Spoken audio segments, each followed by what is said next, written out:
ဒီဝလေးမထင်နိုင်ကြပါနေကပူတော့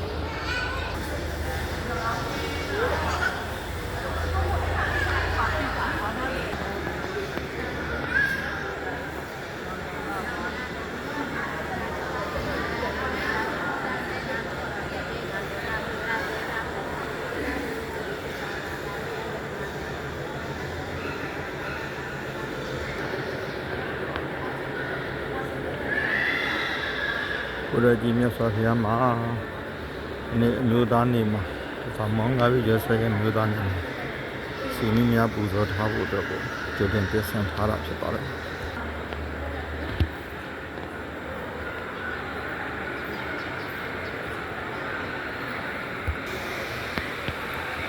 ရှင်အာနန္ဒမထေရကြီးရဲ့ပုံတော်ဖြစ်ပါတယ်ဒီပူဇော်ဖို့ဖျောင်းနိုင်ဒီပူဇော်ဖို့ကြိုတင်ပြင်ဆင်ထားတာပါ